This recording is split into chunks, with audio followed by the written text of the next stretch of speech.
guys, welcome back to my channel Enzainment. This is Suprita. I'm a third year medical student in BGS Medical College, Bangalore, India. So in today's video, I'll share with you guys a timetable or a study routine sorts of thing, because a lot of you have been asking me make a study routine for second years and third years. So if you want a study plan or a study timetable for yourself, make sure you watch the video till the end. I usually wake up at around 6:30 a.m. in the morning and I finish my workout by 8 and I sit down to study by 8:30. Now this is going to be my first short study session. During this time I am going to solve the MCQs of the subjects that I covered on the previous day. The reason why I do this is because if I do the MCQs of the subjects that I studied on the same day, what happens is that because I am fresh from that particular subject, I will end up getting a lot of questions right and I will have this pseudo sense of knowing things, which is not very good. So that is why I tend to do the MCQs on the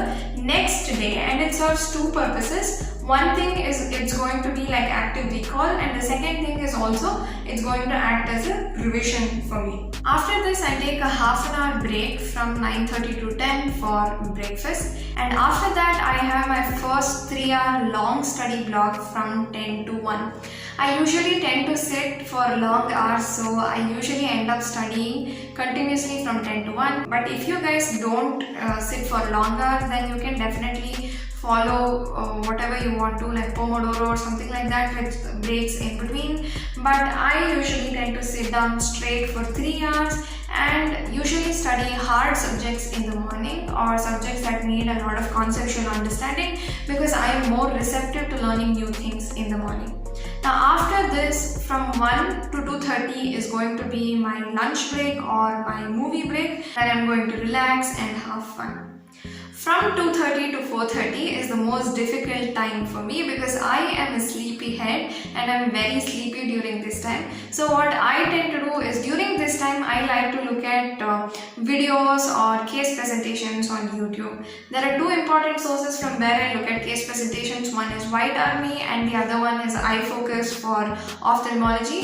So during this time my main focus is going to be to look at case presentations and make questions from these case presentations.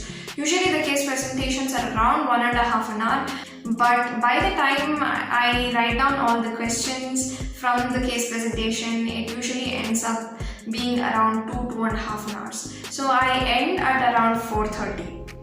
And from 4:30 to 5, I take another short break, more like a tea break, or sometimes I even nap for half an hour.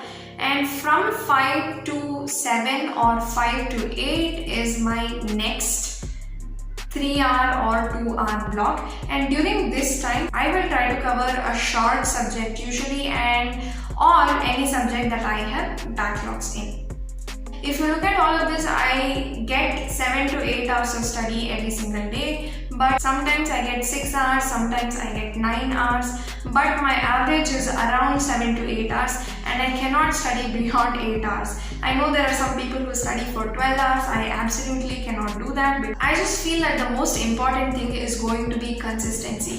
If on one single day you end up reading for 12-13 hours and you're procrastinating or wasting your time for the next 3-4 days, it is going to be useless. So what I do is I read only as much as I can and I am consistent, and I think that is what will pay off at the end of the day. It is going to be the quality of your study and not the quantity of your study that is important.